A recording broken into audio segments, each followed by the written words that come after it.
அந்நிய பாஷை. அந்நிய பாஷை அப்படின்னு சொன்னாலே அது ஒரு கான்ட்ரவர்சியான சப்ஜெக்ட். இது இன்றைக்கி மட்டும் கிடையாது, காலங்காலமாகவே இது கொஞ்சம் பிரச்சனைக்குரியதாக தான் இருந்துட்டு வருது. அதுக்கு காரணம், இந்த அந்நிய பாஷை என்பது உண்மையான மொழியா அல்லது நமக்கே புரியாத ஒரு பாஷையா?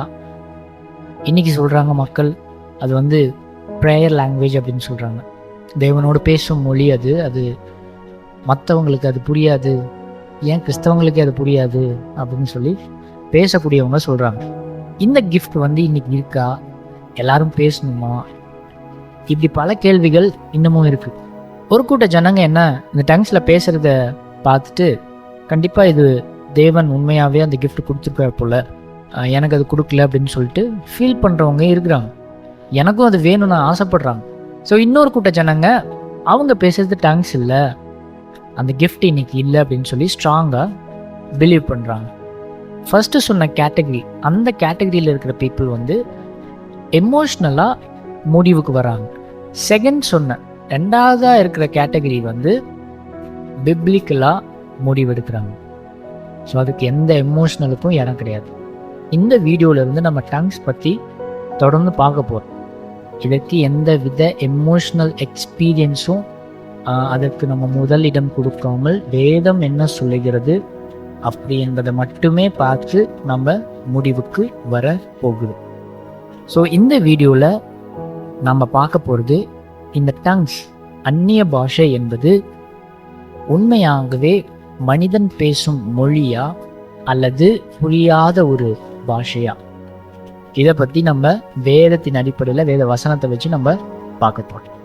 அப்போஸ்தலர் நடபடிகள் 2வது அதிகாரத்துக்கு நம்ம வருவோம். இது முதல் பாயிண்ட்டு. அங்கே என்ன நடந்தது? பெந்தேகோஸ்தே நாளில் பரிசுத்த ஆவியானவர் வந்து இறங்கும் போது அங்கே இருக்கிற ஜனங்கள் அந்நிய பாஷையில் பேச ஆரம்பிக்கிறாங்க.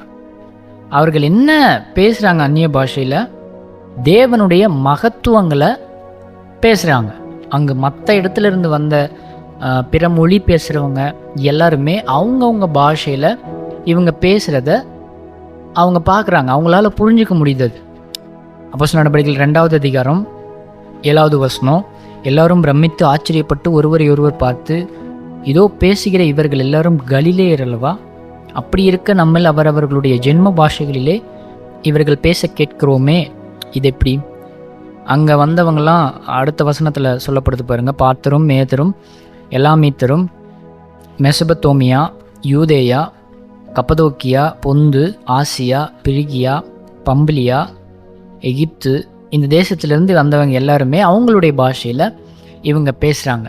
ஸோ இது வந்து தெளிவாய் நமக்கு புரியுது, இது வந்து மனுஷன் பேசக்கூடிய பாஷை. அதுதான் அந்நிய பாஷை என்று சொல்லி நம்ம இங்கே பார்க்குறோம். சில ஜனங்க இந்த அப்போஸ்தலர் நடபடிகளில் இருக்கிற அந்நிய பாஷை குறித்து சொல்லும்போது இங்கே சொல்லப்பட்டது என்னமோ இது வந்து மனுஷன் பேசக்கூடிய பாஷை தான்.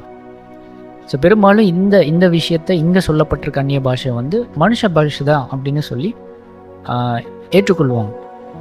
ஆனால் இவங்க என்ன ஏற்றுக்கொள்ள மாட்டாங்க அப்படின்னா, இங்கே சொல்லப்பட்டிருக்க அந்நிய பாஷை வேற, 1 கொரிந்தியர் 14வது அதிகாரத்தில் பவுல் சொல்லப்பட்ட அந்நிய பாஷை வேற அப்படின்னு சொல்லி சொல்கிறாங்க. நான் ஒரு விஷயத்தை நீங்கள் நல்லா புரிஞ்சுக்கணும். இந்த வேதம் என்பது எந்தவித கான்ட்ராடிக்ஷன் இல்லாத ஒரு புத்தகம். அதாவது ஒரு இடத்துல ஒரு விதமாக பேசி இன்னொரு இடத்துல இன்னொரு விதமாக பேசுறது வேதம் கிடையாது. அப்படி பேசுறது வந்து பொய்ன்னு அர்த்தம். இந்த அப்போஸ்தலர் நடபடிகள் எழுதுனது வந்து லூக்கா, 1 கொரிந்தியர் புஸ்தகம் எழுதுனது பவுல். இவங்க 2 பேருமே ஒரே மைண்ட் செட்டோடு இருந்தவங்க. இப்போ இந்த லூக்கா வந்து எழுதும்போது மனுஷ பாஷை தான் அந்நிய பாஷை அப்படின்னு சொல்லி எழுதுறாரு. ஆனால் பவுல் வந்து அதே அந்நிய பாஷை அப்படின்ற வார்த்தையை பயன்படுத்தி அது வேற ஒரு கிஃப்ட், அதுக்கு தனியாக நீங்கள் வந்து காத்திருக்கணும், அது பரிசுத்த ஆவியானவர் கொடுக்குற கிஃப்ட்டு, அது வந்து ப்ரேயர் லாங்குவேஜ் அப்படின்னு சொல்லி அவர் வேற விதமாக எழுதியிருந்தாரு. அப்படின்னா இது வந்து டைரக்ட் கான்ட்ரடிக்ஷன். இங்கே வேற மாதிரியும் 1 கொரிந்தியர் புஸ்தகத்தில் வேற மாதிரியும் இருக்குது. ஸோ வேதாகமே முரண்படுது அப்படின்னு சொல்லி அர்த்தம். ஸோ அண்டர்ஸ்டாண்ட் பண்ணுறீங்களா? கான்ட்ராடிக்ட் வந்துச்சுனாலே அது பொய் புத்தகம் என்று சொல்லி அர்த்தம். நம்மளுடைய வேதம் கான்ட்ராடிக்ஷன் கிடையாது. ஸோ இது ரொம்ப முக்கியமானது. இறையியல் படித்தவங்களுக்கு இது நல்லா தெரியும். அப்போ லூக்காவும் சரி பவுலும் சரி ஒரே அந்நிய பாஷை குறித்து தான் எழுதுறாங்க. சந்தர்ப்பம் வேற. இங்க சொல்லப்பட்டிருக்கிற ஊர் மக்கள் எப்படி அந்த அந்நிய பாஷை இவங்க பேசினாங்க அப்படின்றதும் 1 கொரிந்தியர் புஸ்தகத்துல சொல்லப்பட்டிருக்க அந்நிய பாஷை எந்த சந்தர்ப்பத்துல எந்த கான்டெக்ட்ல அப்படின்றதும் வித்தியாசம் இருக்கு. ஆனா அந்நிய பாஷை என்பது ஒண்ணுதான். ஸோ அது வந்து சர்ச் கான்டெக்ட்ல எழுதப்பட்டிருக்கு. ஒரு சபைக்குள்ள யாரெல்லாம் எப்படி அந்நிய பாஷை பேசணும் அப்படின்னு சொல்லி அந்த ஒரு ஒழுக்கத்தை பவுல் சொல்றாரு.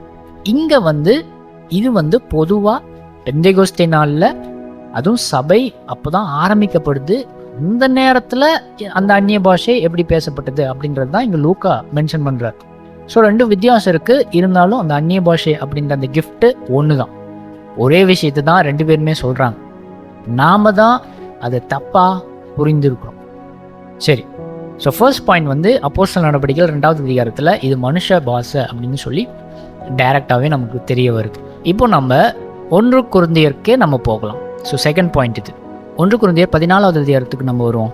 ஸோ செகண்ட் பாயிண்ட்ல நம்ம 2 ஆர்கியூமெண்ட் நம்ம பண்ண போகிறோம். 5வது வசனம், 13வது வசனம், 27வது வசனம், 28வது வசனம். இந்த வசனங்கள் அந்நிய பாஷை குறித்து பேசப்படுது. அப்படி சொல்லும்போது இந்த அந்நிய பாஷை அர்த்தம் சொல்லணும். ஒருத்தர் பேசுகிறாங்க அப்படின்னா அந்த அந்நிய பாஷை என்ன, அதற்கான அர்த்தம் என்ன அப்படின்றத சொல்லணும் அப்படின்னு சொல்லி சொல்லப்பட்டிருக்கு. ஸோ ஃபர்ஸ்ட் ஆர்கியூமெண்ட் என்னது? அந்நிய பாஷைக்கு அர்த்தம் சொல்ல முடியும். ஓகே, ஸோ இந்த வசனங்கள் நான் முன்ன சொன்ன வசனங்கள் எல்லாமே அர்த்தம் சொல்லணும் அப்படின்னு சொல்லி பவுல் சொல்லிட்டே வர்றார். ஸோ இதில் என்ன இருக்குது? அர்த்தம் சொல்லிட்டு தானே இருக்காங்க அப்படின்னு சொல்லி நீங்கள் நினைக்கலாம். நல்லா கவனிங்க. உண்மையான மனுஷன் பேசக்கூடிய பாஷையாக இருந்துச்சுன்னா மட்டும்தான் இன்னொரு மனுஷனால் அதற்கு அர்த்தம் சொல்ல முடியும். மத்தேயு 1வது அதிகாரம் 23வது வசனத்தில் இம்மானுவேல் அப்படின்னு சொல்லி சொல்லப்படுது. அதுக்கு தேவன் நம்மோடு இருக்கிறார் என்று சொல்லி அர்த்தமாம் அப்படின்னு சொல்லி நம்ம படிக்கிறோம். கவனிங்க, இதில் 2 மொழி இருக்கு. ஒன்று இம்மானுவேல் அப்படின்றது. இம்மானுவேல் அப்படின்றது தமிழ் வார்த்தை கிடையாது, எபிரேய வார்த்தை. அது வந்து ஒரு மனுஷன் பேசக்கூடிய ஒரு வார்த்தை, மனுஷன் பேசக்கூடிய ஒரு மொழி. அது அப்படி இருந்துச்சுன்னா தான் இன்னொரு மொழிக்கு டிரான்ஸ்லேட் பண்ண முடியும், அதுக்கு அர்த்தம் சொல்ல முடியும். இப்போ இம்மானுவேல் அப்படின்றது வேற ஒரு மொழி, அது வந்து மனுஷன் பேசக்கூடிய எபிரேய வார்த்தை. இப்போ அதுக்கு இங்கிலீஷில் டிரான்ஸ்லேட் பண்ண முடியும். காட் வித் அஸ் அப்படின்றது இங்கிலீஷ் டிரான்ஸ்லேஷன். இப்போ இங்கிலீஷ் அப்படின்றது மனுஷன் பேசக்கூடிய ஒரு பாஷை. இப்போ அதுல இருந்து இன்னொரு லாங்குவேஜ் தமிழுக்கு நம்ம டிரான்ஸ்லேட் பண்ண முடியும். தேவன் நம்மோடு இருக்கிறோம் அப்படின்றது தான். ஸோ ஒரு லாங்குவேஜ் மனுஷன் பேசக்கூடிய ஒரு லாங்குவேஜா இருந்தா மட்டும்தான் இன்னொரு மொழிக்கு, அதாவது அதனுடைய அர்த்தத்தை நம்ம சொல்ல முடியும், டிரான்ஸ்லேட் பண்ண முடியும், இன்டர்பிரட் பண்ண முடியும். மனுஷ பாஷை இல்லாத வெறும் சத்தத்தை நம்மளால டிரான்ஸ்லேட் பண்ண முடியாது. ஃபார் எக்ஸாம்பிள், இப்போ நான் ஃபலலலலலலா ரப ரப பப பபா இதை உங்களால டிரான்ஸ்லேட் பண்ண முடியாது, என்னாலையும் டிரான்ஸ்லேட் பண்ண முடியாது. ஏன்னா இது பாஷையே இல்லை, இது வெறும் சவுண்டு, இது வெறும் சத்தம். இந்த சத்தத்தை இதுக்கு என்ன அர்த்தம் அப்படின்றது யாராலையும் சொல்ல முடியாது. இதுக்கு அர்த்தமே இல்லை, இப்படிலாம் யாரும் பேசுறதும் இல்லை, இது மனுஷ பாஷையும் இல்லை. அப்போ ஒரு மனுஷ பாஷையா இருந்துச்சுன்னா மட்டும்தான் அதுக்கு அர்த்தத்தை சொல்ல முடியும். ஸோ பவுல் சொல்றாரு 1 கொரிந்தியர் 14வது அதிகாரம் 13வது வசனம், அந்தபடி அந்நிய பாஷையில் பேசுகிறவன் அதன் அர்த்தத்தையும் சொல்லத்தக்கதாக விண்ணப்பம் பண்ண கடவன். 27வது வசனம், யாராவது அந்நிய பாஷையிலே பேசுகிறது உண்டானால் அது 2 பேர் மட்டில் அல்லது மிஞ்சினால் 3 பேர் மட்டில் அடங்கவும், அவர்கள் ஒவ்வொருவராய் பேசவும் ஒருவன் அர்த்தத்தை சொல்ல வேண்டும். அர்த்தம் சொல்லுகிறவன் இல்லாவிட்டால் சபையில பேசாமல் தனக்கும் தேவனுக்கும் தெரிய பேச கடவன். அப்படிங்களா? அர்த்தம் சொல்ல வேண்டும். ஸோ இப்போ நம்ம படித்த வசனத்தில் அர்த்தம் சொல்லணும் அப்படின்றதெல்லாம் நம்ம பார்த்துட்டு, அர்த்தம் சொல்லணும் அப்படின்னா அது ஒரு உண்மையான ஒரு லாங்குவேஜாக இருக்கணும், அப்போ தான் அதுக்கு அர்த்தத்தை சொல்ல முடியும். ஸோ இதுதான் argument number 1. So second argument என்னது? 1 கொரிந்தியர் 14வது அதிகாரம் 19வது வசனம், அப்படி இருந்தும் நான் சபையிலே அந்நிய பாஷையிலே 10,000 வார்த்தைகளை பேசுகிறதிலும் மற்றவர்களை உணர்த்தும்படி என் கருத்தோடு 5 வார்த்தைகளை பேசுகிறதே எனக்கு அதிக விருப்பமாய் இருக்கும். ஸோ இந்த வசனத்திலிருந்து நம்ம செகண்ட் ஆர்கியூமெண்ட்டாக வைக்கிறது அந்நிய பாஷை வார்த்தைகளில் அடங்கி இருக்கிறது.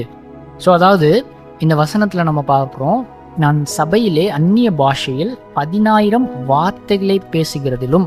ஸோ மெயினான ஒரு வார்த்தை என்னதுன்னா வார்த்தை அப்படின்னாலே எந்த ஒரு வார்த்தையாக இருந்தாலும் அதுக்கு அர்த்தம் இருக்குது. ஸோ ஒரு வார்த்தை அப்படின்னா ஒவ்வொரு எழுத்தாக சேர்ந்தது தான் ஒரு வார்த்தை. ஒரு எழுத்துக்கு அர்த்தம் தமிழில் அப்படி இல்லை. ஆனால் ஒரு வார்த்தை அப்படின்னா எல்லா மொழிகள்லேயும் அர்த்தம் இருக்குது. அர்த்தமில்லாத ஒரு வார்த்தை அப்படின்னு எதுவுமே எந்த மொழியிலுமே கிடையாது. இந்த உலகத்திலே அப்படி கிடையாது. நீங்கள் ஒரு வார்த்தை சொல்கிறீங்க அப்படின்னா அதுக்கு எந்த அர்த்தமும் இல்லை அப்படின்னு எதுவுமே உங்களால் சொல்ல முடியாது. என்னாலேயும் அப்படி சொல்ல முடியாது. அர்த்தமே இல்லாத ஒரு வார்த்தை நான் பேச முடியாது. அப்போ ஒரு வார்த்தை அப்படின்னு சொன்னால் அதுக்கு அர்த்தம் இருக்குது. அதுக்கு அர்த்தம் இருந்தால் அது ஒரு மொழியாக இருக்கும். அர்த்தமே இல்லை அப்படின்னா அது மொழியே இல்லைன்னு தான் அர்த்தம். செகண்ட் ஆர்குமெண்ட் இதுதான். ஸோ இந்த 2 ஆர்குமெண்ட்டில் இருந்து நமக்கு தெரிய வர்றது என்னது அப்படின்னா, வேதத்தில் சொல்லப்படுற அந்நிய பாஷை உண்மையான ஒரு மொழி. அந்த மொழி கர்த்தரால் கொடுக்கப்பட்ட ஒரு கிஃப்ட். அப்போது இன்றைக்கி சபையில் பேசுகிறதெல்லாம் பாஷையா அப்படின்னு சொன்னால் கண்டிப்பாக இல்லை. அதற்கு எந்த அர்த்தமும் கிடையாது. அது வெறும் சவுண்டு மட்டும்தான், வெறும் சத்தம் மட்டும்தான். அது வார்த்தையும் கிடையாது. அதை நம்ம டிரான்ஸ்லேட் பண்ணவும் முடியாது. அது ரியல் லாங்குவேஜாக இருந்தால் மட்டும்தான் நம்மளால் டிரான்ஸ்லேட் பண்ணவும் முடியும். அது ஒரு வார்த்தையாகவும் இருக்கும். ஸோ டங்ஸ் பற்றி நம்ம இன்னும் பல விஷயங்களை நம்ம பேச இருக்கிறோம். ஸோ நெக்ஸ்ட் வீடியோவில் நம்ம அதை கன்டினியூ பண்ணலாம்.